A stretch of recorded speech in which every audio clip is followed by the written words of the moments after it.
ഒരു നാട്ടിൻപുറത്ത് വളർന്ന സുകുമാരി ഈ ഒരു സാമൂഹ്യ പ്രവർത്തനം അല്ലെങ്കിൽ ഈ ഒരു മേഖല, ഈ വർക്ക് ചെയ്യുന്ന ഒരു മേഖല, അത് ചെറുപ്പകാലം തൊട്ട് തന്നെ ഒരു ലക്ഷ്യം വെച്ചിട്ട് വന്നതാണോ അതോ ആകസ്മികമായിട്ട് വന്നു പെട്ടതാണോ?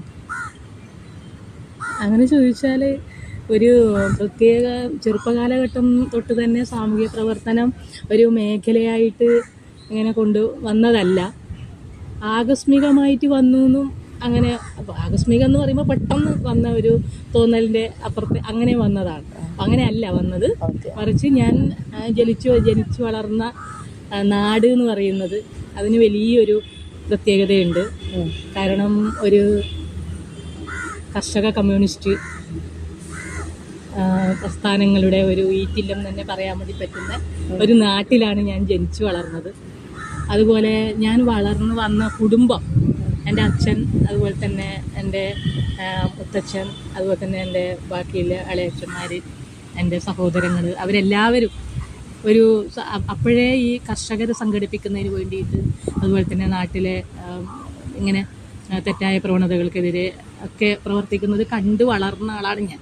അപ്പോൾ എൻ്റെ വീട്ടിലാണ് പലപ്പോഴും ഇതുപോലുള്ള മീറ്റിങ്ങുകൾ ചേരാറും, എൻ്റെ നാട്ടിലാണ്. അപ്പോൾ ആ മീറ്റിങ്ങുകളിൽ അച്ഛനോടൊപ്പം, അതുപോലെ തന്നെ നേരത്തെ പറഞ്ഞ ഈ മുത്തച്ഛനോടൊപ്പം ഒക്കെ പങ്കെടുത്ത ഒരനുഭവം എനിക്കുണ്ട്. എൻ്റെ നാട്ടിൽ നിറയെ പരിപാടികളും അങ്ങനെയൊക്കെയാണ് മുമ്പൊക്കെ.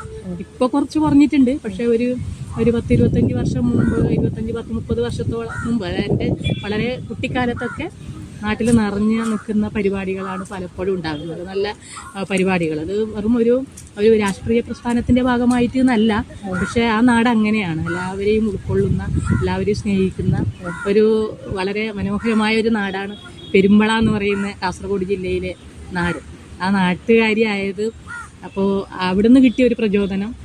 അതുപോലെ തന്നെ ഞാൻ പറഞ്ഞല്ലോ, എൻ്റെ അച്ഛൻ കണ്ടു വളർന്നതാണ്, നമ്മുടെ വീട്ടുകളിലാണ് ഇങ്ങനെയുള്ള ഇതൊക്കെ. അപ്പോൾ സ്വാഭാവികമായിട്ടും നമ്മളൊരു വിദ്യാർത്ഥി അല്ലെങ്കിൽ ഒരു പഠന കാലഘട്ടത്തിൽ നമ്മൾ എത്തിച്ചേരുന്ന സ്ഥലമുണ്ട്. അവിടെയും സ്വാഭാവികമായിട്ട് ഇതൊക്കെ സ്വാധീനിക്കപ്പെടുമല്ലോ.